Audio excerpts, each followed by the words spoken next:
Sir, I'm going to have to ask you to take that flag down. You only have yourself That right to blame there for was this the very mess. first Yeah, sentence I right. ever heard from her. Not Whatever you say. good morning, I have not told welcome you to the repeatedly neighborhood, that this just area a is demand, restricted. crisp and You cannot sugary, fish here. like she'd stood in Ma'am, front of her the bathroom sign mirror says and rehearsed welcome it a fishermen. dozen times. I don't care what you I think, remember and looking look up at from what my you sent coffee me. mug, the sun This barely is cresting completely over Lake unacceptable. Serenity, tossing gold streaks across the I water. told you not to call me again. That How porch, dare you say that the to me? smell of It is pine, the steam from absolutely a mug over of this good dark time. roast, man.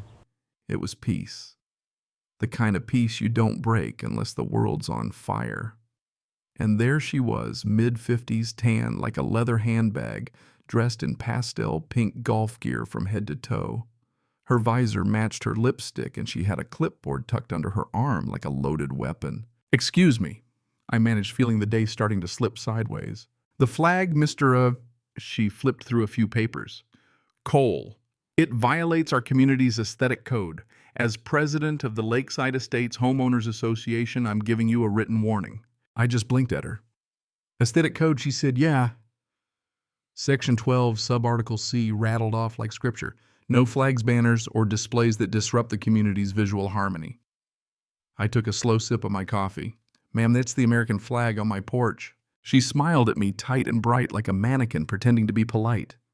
"Oh, we all love the flag, of course, but rules are rules. Uniformity keeps property values high." I couldn't help it. I laughed. "So my porch is lowering your property values now?" She just ignored the sarcasm. "Also, your lawn furniture isn't compliant. Only beige or forest green is allowed. Yours is—" She squinted, a little disgusted. "Oak brown." I looked over at my old wooden chairs, the ones my father built 40 years ago, the kind of wood that remembers hands and weather and birthdays. "Guess I missed that memo," I said. She pulled a form off her clipboard, the kind that has little carbonless duplicates underneath. "You can correct these violations or pay a fine of $500, and you'll need to register as a member of the HOA 900 annual dues. I've brought the paperwork." She handed me a pen. I didn't take it. "Ma'am, I think there's been a misunderstanding. My property isn't part of your HOA." "Oh, but it is, honey." That tone, just a little sharper. "When you bought this cabin, you agreed to abide by Lakeside's bylaws." "It's all right here." She tapped the clipboard like it was the Constitution. "We're all neighbors here, and we expect cooperation." "I didn't sign any HOA agreement," I said, trying to keep my voice even. "Check the deed myself before I bought the place." Her lips twitched, first little crack in her perfect smile. "If you want to make this difficult, I can file a complaint with code enforcement. They tend to listen when I call." That was the moment, you know. The one where you see exactly what you're up against. There's a tone. Some people use a soft, fake sweet, but wrapped around a threat like barbed wire hidden in ribbon. I set my coffee down. "Go ahead," I said quietly. "But maybe before you do, you should double-check your paperwork." Her eyebrows pulled tight. "What's that supposed to mean?" "Nothing," I smiled, "just a feeling." She stared at me for a long second, like she was trying to figure out if I was bluffing. Then she scribbled something on her clipboard. "You'll be hearing from the association, Mr. Cole." "I'm sure I will," I said. She spun around on her spotless white sneakers, climbed into her golf cart, the one with HOA Patrol in bold blue letters, and sped down the gravel, kicking up dust and ego in her wake. I watched her disappear between the trees, pink visor glinting in the sunlight. The lake was still again, except for the soft hum of the breeze. I sat back down, finished my coffee, stared across the cove at her pristine white house, big, proud, and if you ask me, way too perfect for someone like her. Something about the way she said our community stuck with me, though. I couldn't explain it. It felt off, like she was guarding something that didn't belong to her. I didn't know it then, but that morning, that dumb little argument over a flag was about to start a full-blown war. And like every war I'd ever been in, I wasn't planning to lose. Not this time. Not to her. I moved to Lake Serenity for the silence. Not the empty kind. The kind that hums with life, the kind you only notice when you finally get away from the city. Every morning I'd sit on that porch mug in hand, watching the mist roll off the water like some living thing. The loons would call out by the reeds, and the smell of pine would drift down from the ridge behind the cabin. It was peace, the kind you can't buy, the kind you earn. 20 years of engineering for the Army Corps, and I'd had my fill of noise diesel engines, base alarms, radios that never stopped. When I retired, I wanted a place where time moved slow enough to notice. So when I found this cabin, pre-HOA, built 1968, grandfathered utilities, I didn't haggle. I just bought it.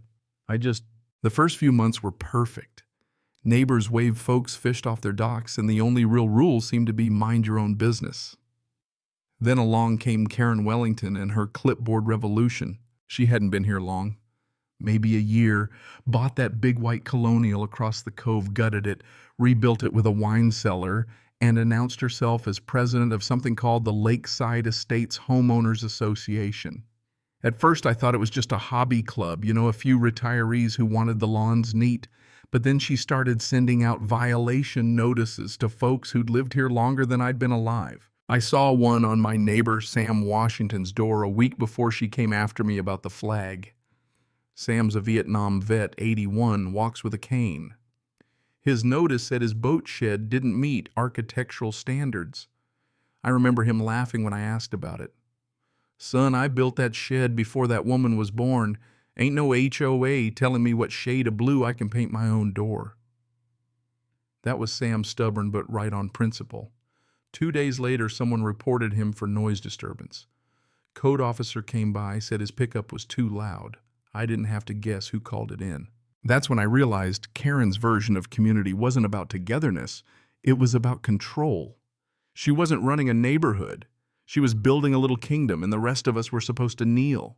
I tried to stay out of it. I figured maybe she'd get bored or the county would tell her to mind her own business. But she didn't get bored. She doubled down. One afternoon, I found a man taking photos of my dock, said he was documenting potential encroachments. I asked who sent him. Lakeside Estates Compliance Committee, he said, showing me a badge, laminated paperclip art logo, and the words Authorized Inspector. I told him to leave, and he did once I started filming him with my phone. Later that night, there's a post on the neighborhood Facebook page. Some residents are refusing to cooperate with community standards. Remember, collective pride equals higher property values. Karen W. That's when I knew she was turning the neighborhood against itself. By the end of that week, 3 more people got fines for unapproved exterior decor. One woman cried because she'd planted the wrong color flowers. Another got cited for using a metal mailbox instead of wood. It would have been funny if it wasn't so pathetic.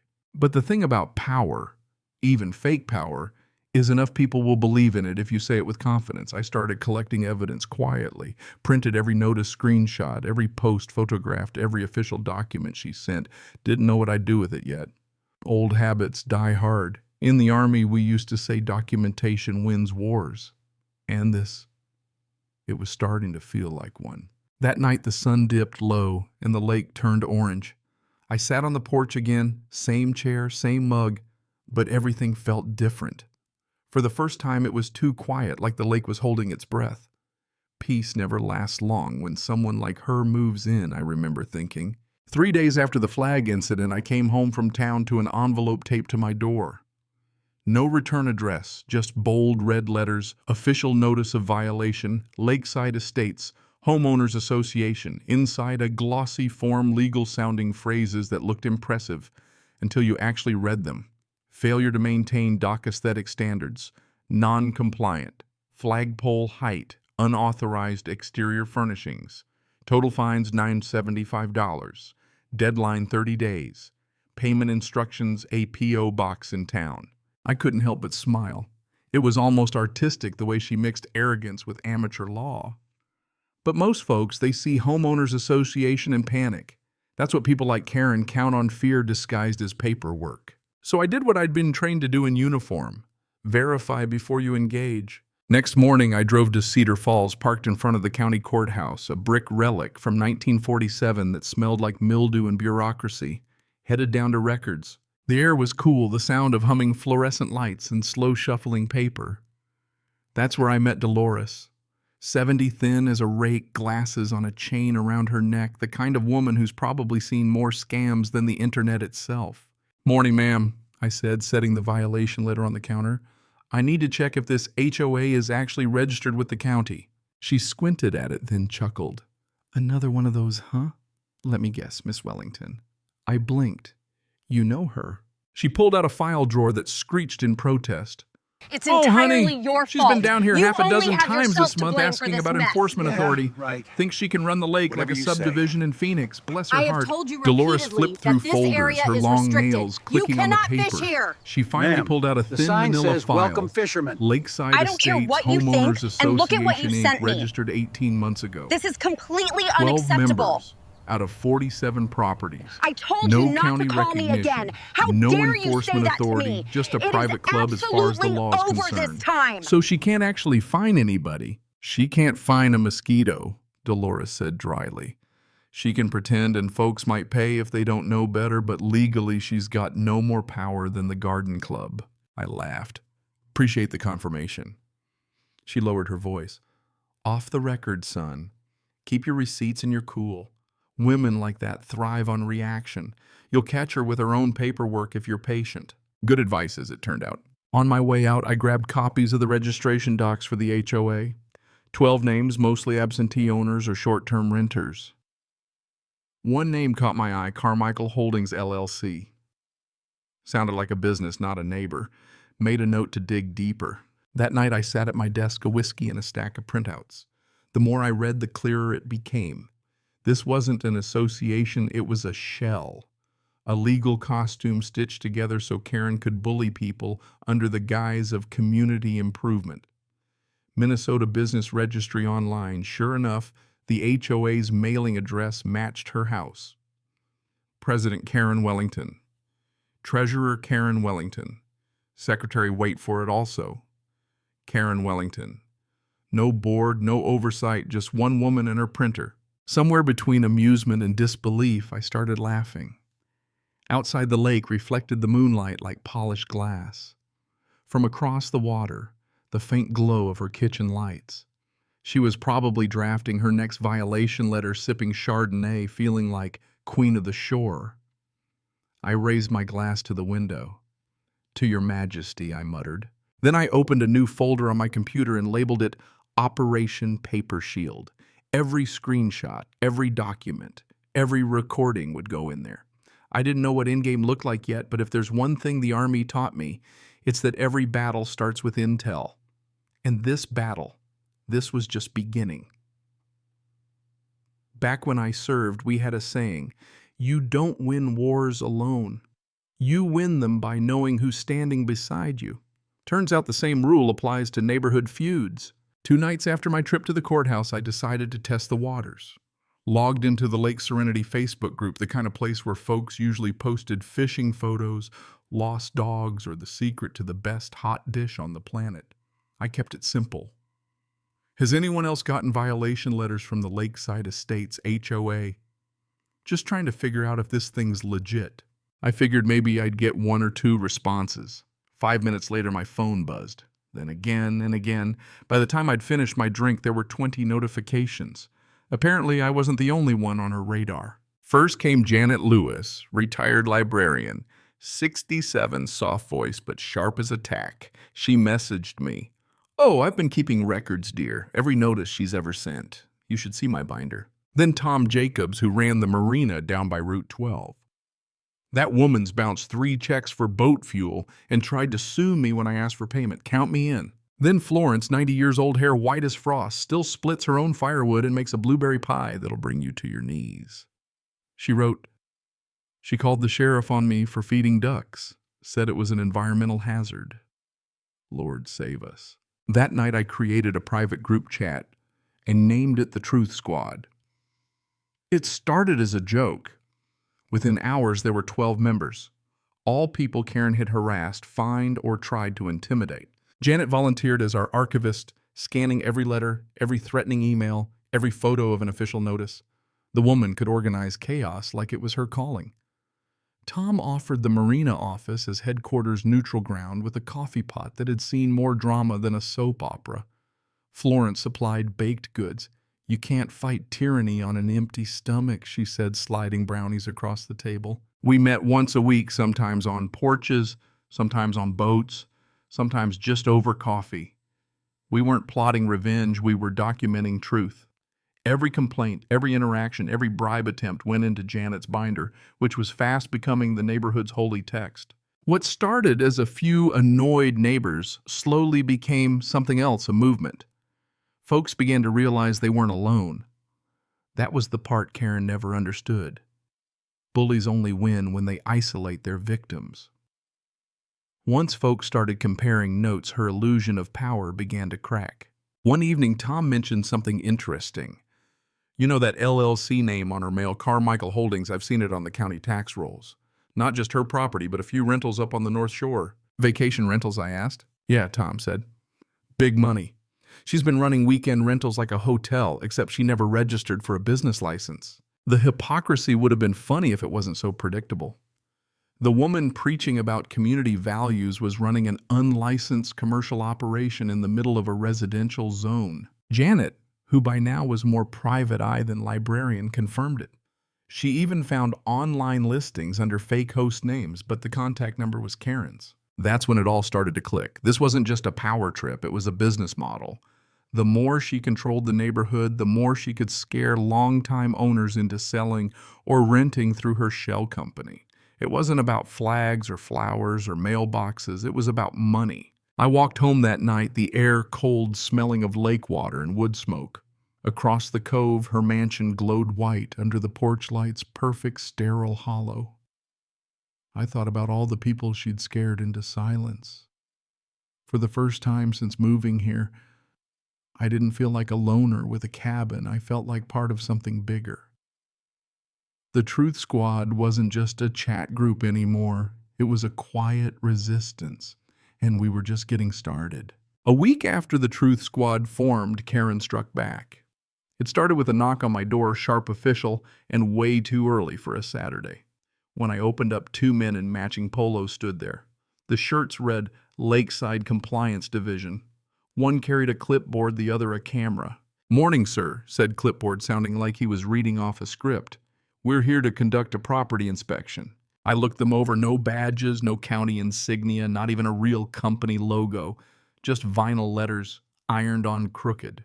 "Inspection," I asked. "Under what authority?" "Per the Lakeside Estates, HOA bylaws," he said, droning on. "Section—" "Let me stop you right there," I said, folding my arms. "You boys work for Karen." They glanced at each other. Clipboard cleared his throat. "Mrs. Wellington is the president of the association." "Yes." "Good," I said, stepping forward. "Then you can tell your boss I don't recognize her jurisdiction on this property. And if you take one more step past that fence line, you'll be trespassing." Camera guy shifted, looking uneasy.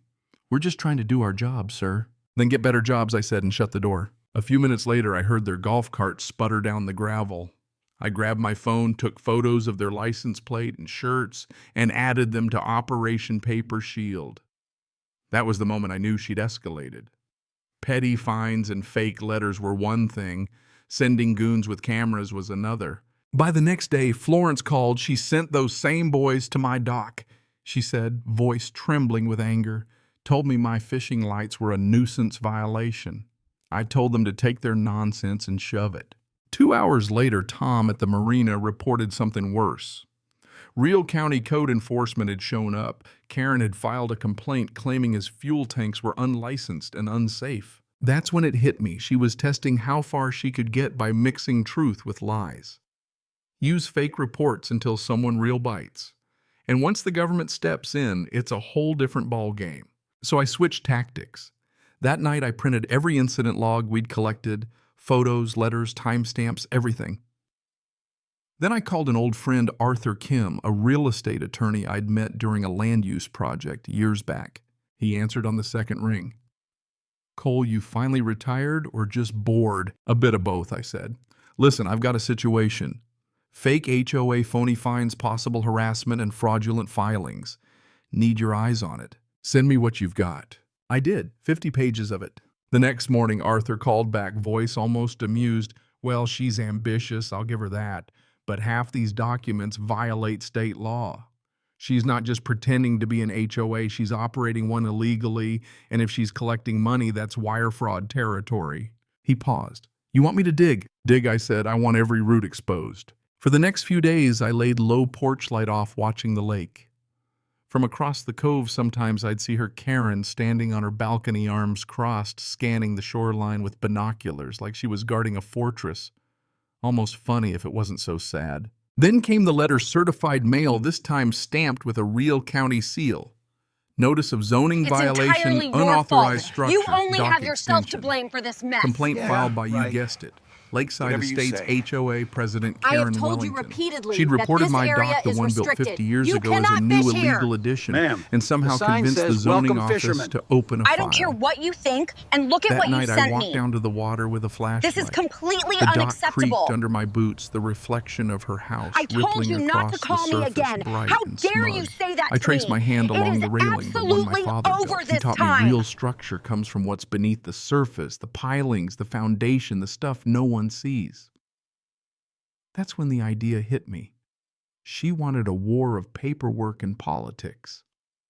Fine, I'd give her one. But not with shouting or threats precision.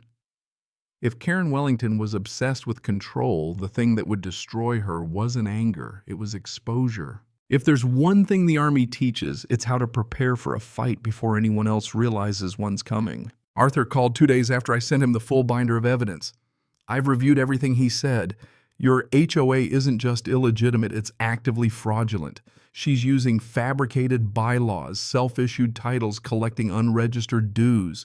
If she's mailed anything across state lines or used online payments, that's potential wire and mail fraud. Congratulations, Ethan, you're sitting on a federal case. Appreciate that I said dry. But I'm not looking for a lawsuit yet. I want to end this clean. Expose her. Make sure she can't do this to anyone else. Arthur exhaled slowly. Then you're going to need to play it smart. Gather everything, dates, times, witnesses, and we'll make the county, the sheriff, and the public see the pattern. That was the birth of Operation Paper Shield. For weeks, I treated it like a mission. Mornings, I went door to door, checking on neighbors too scared to speak up. Some were nervous, didn't want trouble. But when I showed them the fake HOA registration, their fear turned to anger. Janet cataloged every message and email chain. Tom collected statements from other marina owners threatened with fines. Florence dug up screenshots from the Facebook group showing Karen publicly shaming residents. Each night, I sat by my desk lamp organizing it all.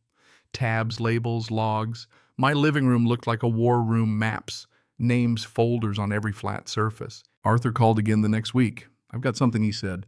I ran Carmichael Holdings, LLC. It's a property trust registered to the same address as Karen's house. But here's the kicker. The trust's primary beneficiary is you. I froze. What? He continued. Your property deed lists a 60% controlling interest in the Northwoods Property Trust, which owns several parcels around Lake Serenity, including hers. You inherited it through your late uncle's estate back in '09. Looks like paperwork was updated when you bought your cabin. So she's technically renting from me, I said, stunned. Arthur chuckled.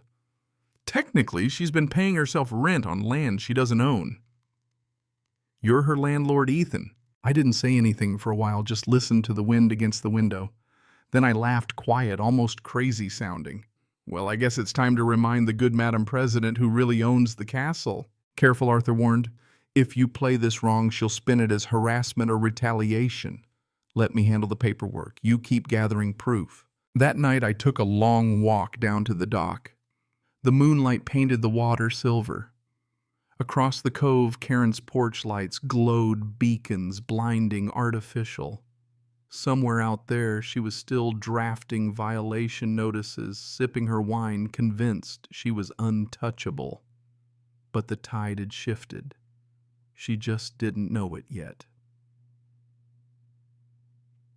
The next morning, I met with the Truth Squad at Tom's Marina. Janet laid out her binder like it was a sacred relic, color-coded and tabbed within an inch of its life. Florence handed out coffee and a basket of blueberry muffins. Tom rolled in a whiteboard from the boat shop and started sketching boxes and arrows, making it look more like a heist than a neighborhood meeting. We laughed more than we probably should have. Maybe that's how folks cope when everything feels upside down. A handful of retirees and a couple stubborn veterans plotting to take down a fake HOA queen pin.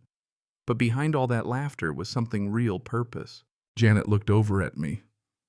What's our next move, Captain? It had been a while since anyone called me that. I grinned. Our next move, I said, is sunlight. Arthur helped draft a monster of a report 52 pages detailed as a missile log. Every fake notice, every unauthorized inspection, every illegal fee. Citations from state code screenshots from the Secretary of State's database, even those rental listings under Karen's name. We sent copies to 3 places: the county recorder's office, the sheriff's department, and the Lakeside Community Board meeting scheduled for the following Thursday. That last one was my idea. If Karen wanted to play president, let her face her constituents. When I sealed the envelope, I wrote 3 words across the back in big black marker for transparency's sake. As the sun went down that night, I stood on my porch watching light fade over the lake. The air smelled of rain and pine, and even before the first roll of thunder, I could feel a storm coming. Not the quiet kind, either the kind that shakes windows. Thursday evening, the meeting arrived, dressed up like a thunderstorm. Humid air, restless wind, a gray sky promising trouble. The Lakeside Community Hall was a squat little brick building with a tin roof and bad lighting. I parked my truck out front, watching neighbors trickle in, some curious, some nervous, some already whispering. Karen's golf cart was parked front and center, polished to a blinding shine, with HOA president freshly re-stenciled on the side, of course. Inside, folding chairs in crooked rows, a big paper banner, Lakeside Estates, HOA monthly board meeting, hanging above the stage. Except there wasn't any board, just one woman behind a table lined with pink folders and sparkling pens. Karen. She looked radiant in the way tyrants do before the fall, confident, rehearsed, unaware the camera's about to zoom in. When she spotted me, her smile twitched but didn't fade. "Mr. Cole," she called honey sweet, "wasn't expecting you to attend." "Wouldn't miss it," I said, settling near the front. The room filled in around me, Janet with her binder, Tom leaning against the wall, Florence setting out cookies. The Truth Squad locked and loaded. Karen cleared her throat. "Thank you all for coming. As your president, I'd like to address recent misinformation circulating about our association." A few mutters in the crowd, but she powered on. "Certain residents have suggested our HOA lacks authority or proper registration. Let me assure you that is completely false. Lakeside Estates is a fully recognized homeowners association, and non-compliance will result in fines or legal action." She smiled that politician's smile, the one that always looks a little too wide. I raised my hand. She hesitated, then nodded. I stood holding a slim manila folder. "I'd just like to clarify something for the record." I opened the folder, pulled out a printed county registration form, highlighted and stamped. "This is the official record of the so-called Lakeside Estates Homeowners Association." I let the silence hang for a second. It lists 12 members, no county charter, no government recognition, no enforcement authority, and all 3 officer positions, president, treasurer, secretary, belong to one person. I turned the page toward her. "You." A low murmur ran through the room. Karen's smile slipped. "That's irrelevant. We operate under community consent." "Community consent?" I asked. "You mean the people you fined, threatened, and reported to code enforcement? The ones you called non-compliant for not paying fake fees?" Her jaw clenched. "You have no right to speak here. You're not a dues-paying member." "You're right. I'm not. And I never will be, because my property isn't part of your association. It never was." Gasps and whispers rippled across the folding chairs. Karen's face went crimson. "That's not true. I have the deeds." I checked them, I said, calm as I could be. "Twice. With the county and with my attorney." I reached back into the folder for another sheet, this one on thick embossed paper with the Northwoods Property Trust seal. "See, here's the interesting part." I handed it to her. "This document shows ownership of several parcels around Lake Serenity, including yours." She looked down, confusion flickering into panic. "What are you talking about?" "That trust," I said quietly, "is majority owned by me." You could have heard the ceiling fan creak.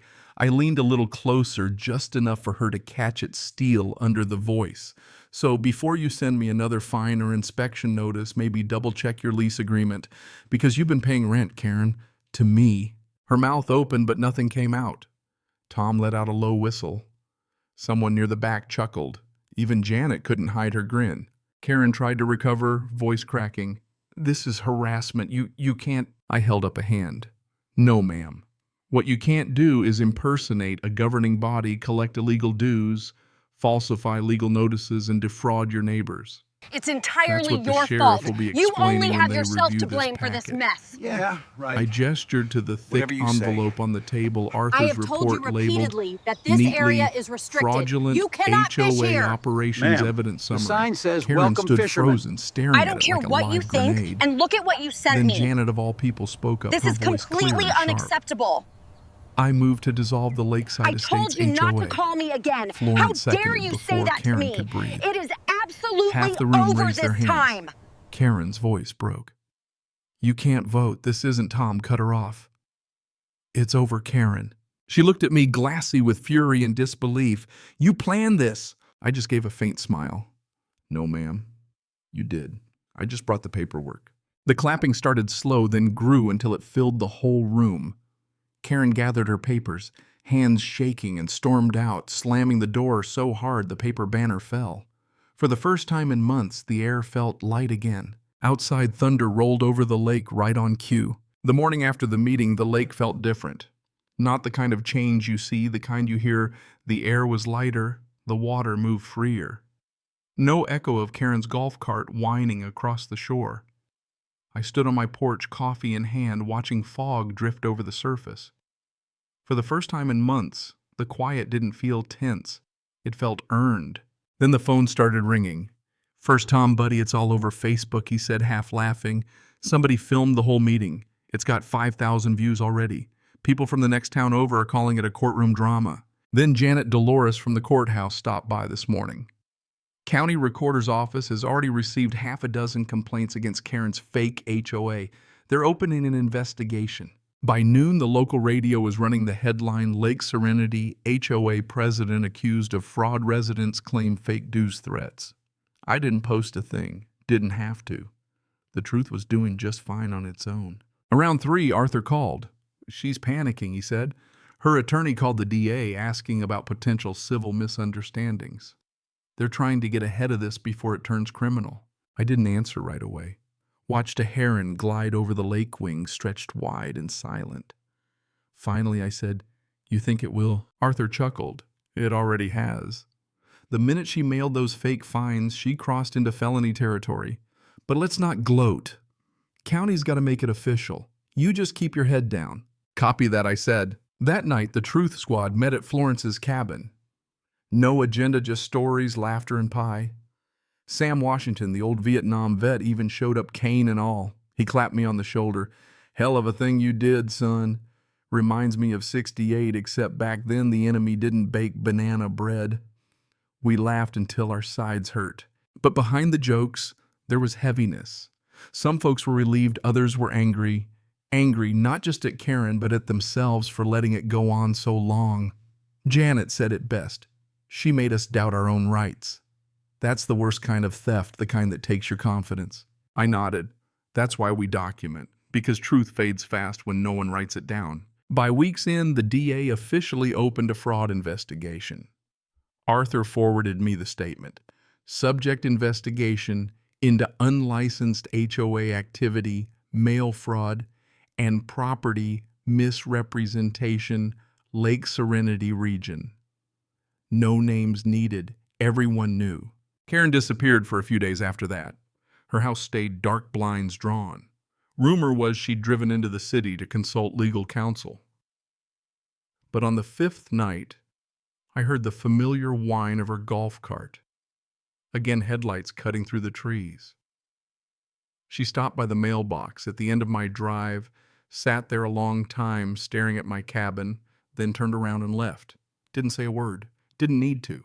The next morning, a for sale sign appeared on her lawn. No one waved. No one stopped by to ask why.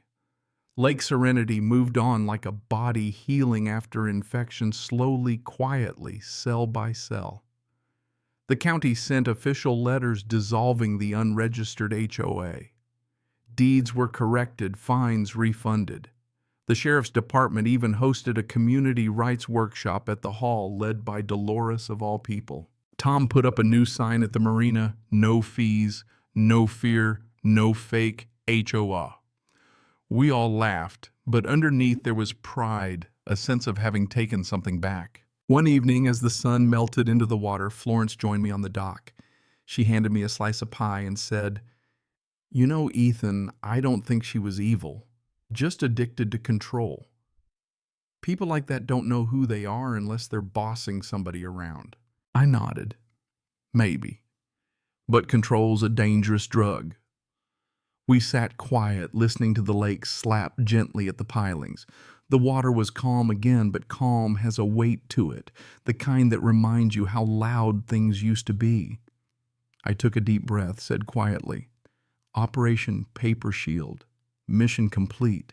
Florence smiled. "So what now, Captain?" I looked out at the horizon, golden and endless. Now I said, we rebuild. Justice doesn't move fast in small towns. It crawls, it hesitates, it triple checks every form. But when it finally gets rolling, it doesn't stop. About 2 weeks after Karen's for sale sign went up, Arthur called. "Ethan, you might want to sit down for this one. The county DA filed formal charges this morning." I put my coffee down, leaning back in my chair, letting the quiet fill the space. "What kind of charges?" He rattled them off: 3 counts of mail fraud, 2 of harassment, 1 for impersonating a public official, 1 for unlawful collection of funds. They're bringing in the state's attorney too, which means it's moving up the ladder. For a second, I didn't say a thing. Just listened to the fridge hum, the old wall clock ticking in the hallway. Finally, I said, "She's actually going to court." "She is," Arthur confirmed, voice even. "And they've requested your testimony, you and half the lake." I let out a long breath, smiling just a little. "Guess I'll iron a shirt." The first pre-trial hearing was in the same old courthouse where I'd first met Dolores. Place felt different now, brighter somehow. Maybe because the air felt clean. When I walked through the lobby, neighbors nodded, some smiling, some just giving that look gratitude you don't need words for. Dolores waved from behind the counter. "Told you, paperwork wins wars." She winked. Karen arrived 10 minutes late, sunglasses on, black suit that looked more like a funeral than a court date. Her lawyer-nervous briefcase, way too new, trailed behind. She didn't look at me, didn't look at anyone. The prosecutor read the charges out slow and steady, every word heavier than the last. When he said fraudulent activity under the guise of a homeowners association, you could feel the ripples through the courtroom. Arthur leaned over, whispering, "That's the first time that phrase has been used in this county. Might set precedent." I whispered back, "Good." When it was my turn, I took the stand, swore the oath, looked out over a room full of familiar faces, every one of them waiting to see if the law would see what we'd lived through. The prosecutor started simple. "Mr. Cole, how did your involvement with Ms. Wellington begin?" I smiled. "With a flag," I said. "She told me to take it down." There were a few chuckles from the gallery. From there, I told it all: the letters, the fake inspections, the Facebook shaming, the county complaints about my dock. Each time I produced evidence, Arthur would hand copies up to the clerk like ammunition in a firefight. Karen's lawyer tried to trip me up. "Do you have a personal vendetta, Mr. Cole?" he asked. I looked him straight on and said, "No, I just have receipts." The laughter that time wasn't loud, but it broke the tension like a wave on the shore. When it was over and I stepped down, Karen finally looked at me, not with anger, but with something smaller, like confusion, or maybe the realization that she'd built her empire out of printer paper and ego. The judge set the trial for late spring.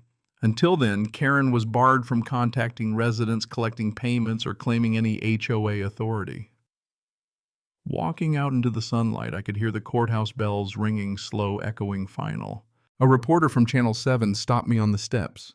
"Mr. Cole, do you feel vindicated?" I thought for a second. "I feel grateful," I said. "Not everyone gets to see justice play out this clean." Arthur chuckled, nudging me. "You always this humble?" "Only when cameras are rolling," I said, grinning. Back at the lake, the world had started settling. People waved again. Kids fished off the docks. That old fear was gone, replaced by laughter that traveled across the water like it used to. Janet hosted a potluck at the hall. On the chalkboard above the coffee urn, she'd written, "Integrity HOA free since 25. We all laughed, even me. But going home that night, I felt a strange mix of pride and sadness. Truth is, I didn't hate Karen. If anything, I pitied her. She'd built a fortress out of rules and power trips because she was terrified of being ordinary, of not being in charge.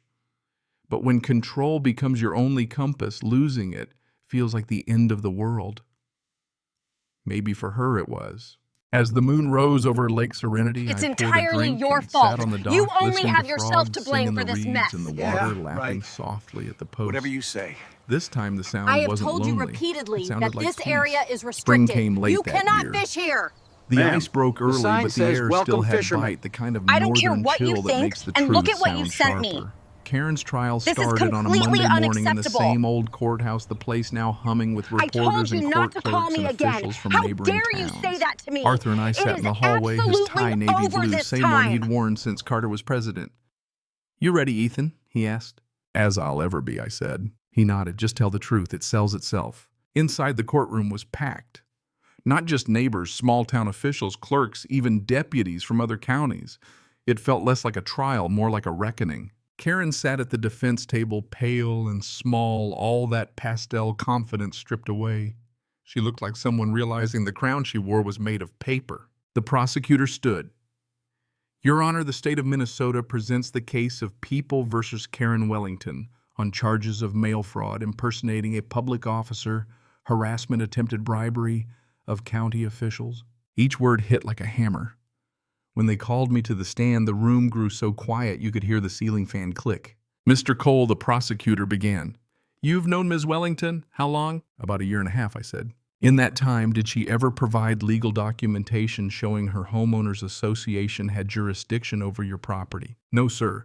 What she provided were threats printed on stationery." A few people chuckled. Even the judge cracked a smile. He nodded. "Let's talk about those letters. What was your response when you received them?" "I documented everything I said simply. That's what my grandfather taught me. If someone lies to you on paper, get your own paper ready." That earned a few approving nods. I described the pattern, the fake notices, the fines, the harassment, the night she called the police on me for trespassing on my own land. "And when did you discover that Ms. Wellington was in fact your tenant?" the prosecutor asked. "About 3 months after, through my attorney. She'd been renting her property through a trust my grandfather set up." There was an audible gasp, even though everyone already knew. Karen's lawyer objected. The judge overruled. "Continue, Mr. Cole," said the prosecutor. "I gave her every chance to stop," I said. Offered mediation, wrote letters, tried to handle it quietly, but she doubled down, started filing false reports, bribing officials, even damaging property. That's when I decided enough was enough. When I stepped down, Florence was next, cane in one hand, Bible in her purse. She told the court how Karen had threatened to sue her over bird feeders. Janet testified, binder in her lap tabs, color-coded like a war map. Tom spoke about bribes and bounced checks. By the time the prosecution rested, Karen's lawyer looked like he wanted to crawl under the table. Then came her turn. Karen stood up, voice brittle and small. "I was just trying to make the community better," she said. "People were letting things go to ruin, docks, fences, boats. I thought if someone didn't take charge, property values would crash." The prosecutor kept it simple. "Did you believe that gave you the right to impersonate government authority and extort your neighbors?" She just looked at her shoes. The jury was out less than 2 hours. When they returned, the foreman's voice didn't shake. "We, the jury, find the defendant guilty on all counts." A quiet gasp, not shock, just release. The judge's gavel came down final and heavy.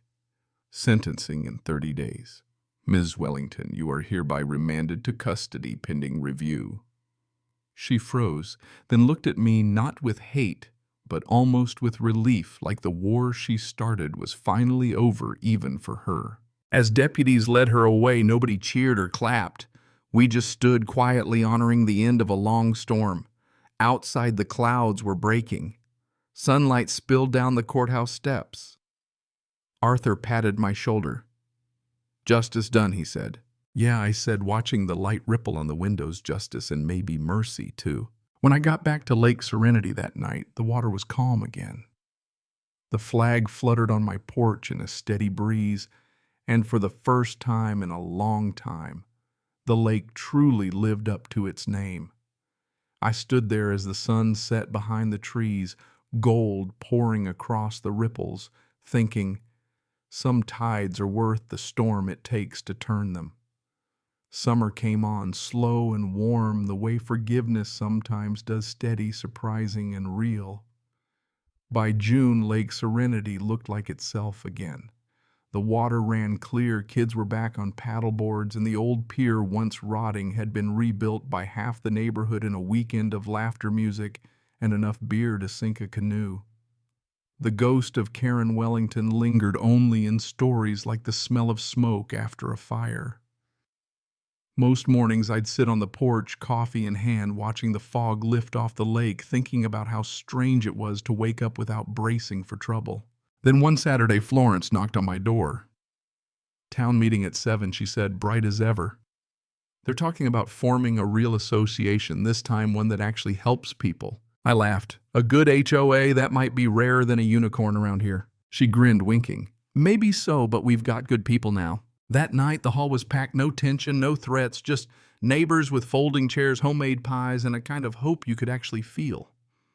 Janet stood at the front, notebook in hand, and said, "We've all seen what happens when power goes unchecked. If we do this, it'll be transparent, voluntary, and focused on the lake, not control." Tom raised his beer. Here, let's call it the Lake Serenity Cooperative. No dues, just donations and sweat equity. The room erupted in applause.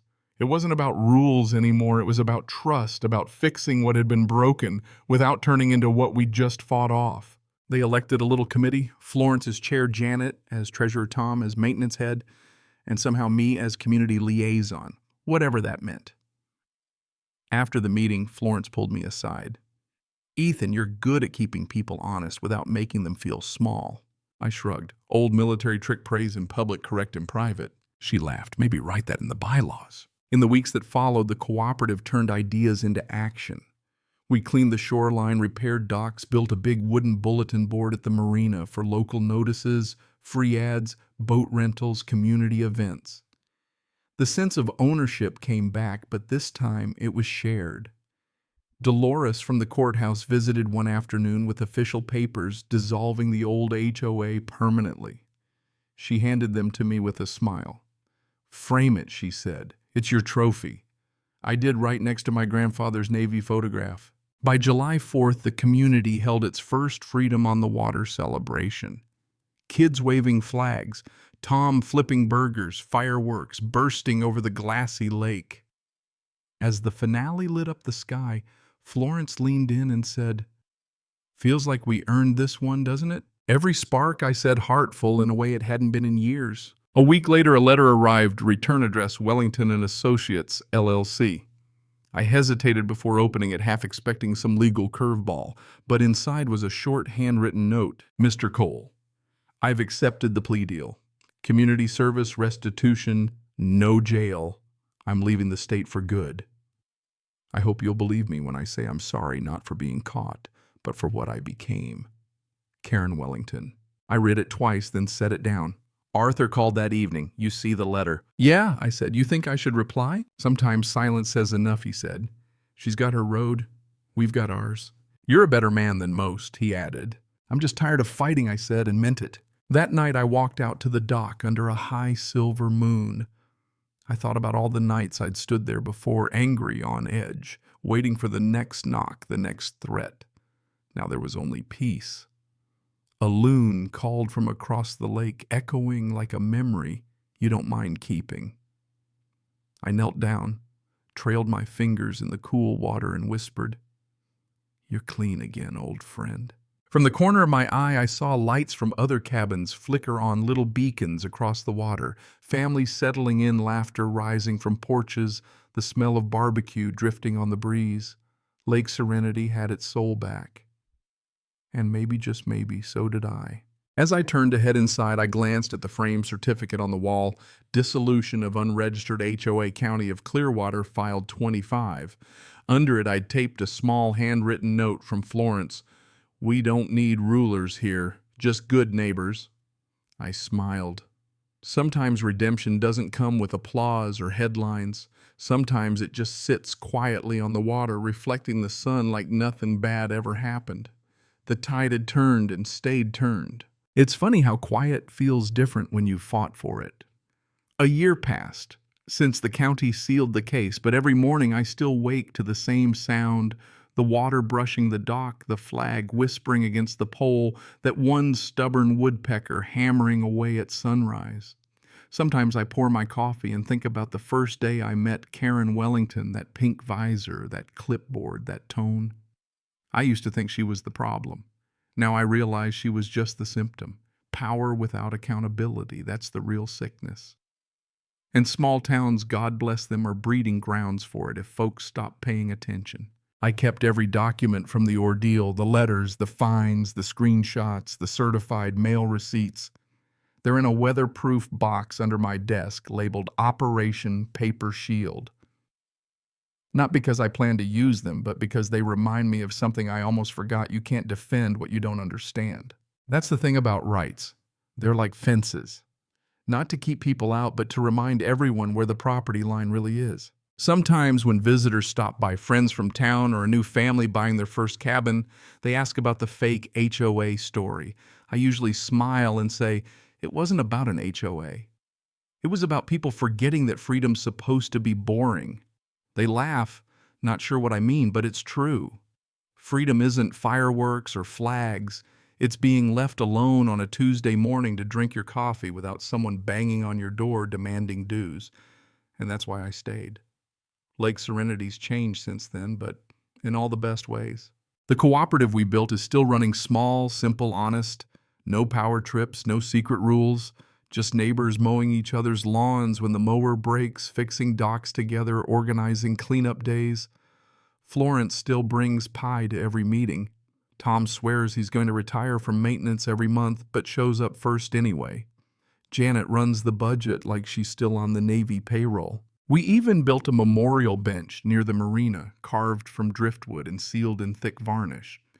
On it says, for those who stood up when silence was easier. Sometimes I sit there at sunset thinking about how much that line cost and how worth it was. One evening, a young couple moved into the old Wellington house. Nice folks, both teachers. They stopped by a little nervous, asking if I'd hold a grudge against the place. I told them, you didn't inherit her mess, you inherited her view. We unloaded boxes until dusk. Before I left, the wife asked, were all those stories true about the fake HOA and the landlord twist? I laughed. Every word. But truth's only half the story. The other half is what you do with it. As I walked back home, fireflies flickered in the reeds, the air thick with pine and lake mist. The kind of scent that only exists where peace is hard won.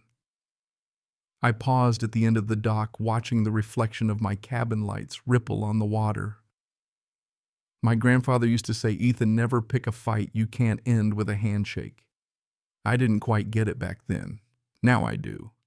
Because winning isn't about crushing the other side, it's about restoring balance, making sure the next fool who thinks they can play dictator learns there's a price to pay for it.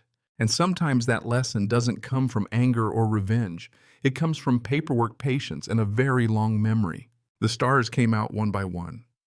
I could see my own reflection older, calmer, maybe even a little wiser. I raised my coffee mug in a quiet salute to the lake. Here's to good neighbors, honest paper, and sleeping sound. The breeze stirred, carrying the scent of summer across the water.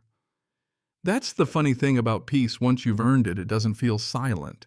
It hums. And as for Karen Wellington, wherever she is, I hope she's found her own kind of calm. The truth is, I stopped being angry a long time ago. You can't live by the lake and carry grudges. They'll drown you faster than the water ever could. So I let it go. Now, when folks ask what I learned from all of it, I tell them this. Own your land, know your laws, and never mistake noise for authority. Then I smile, lean back in my chair, and listen to the lake whisper back.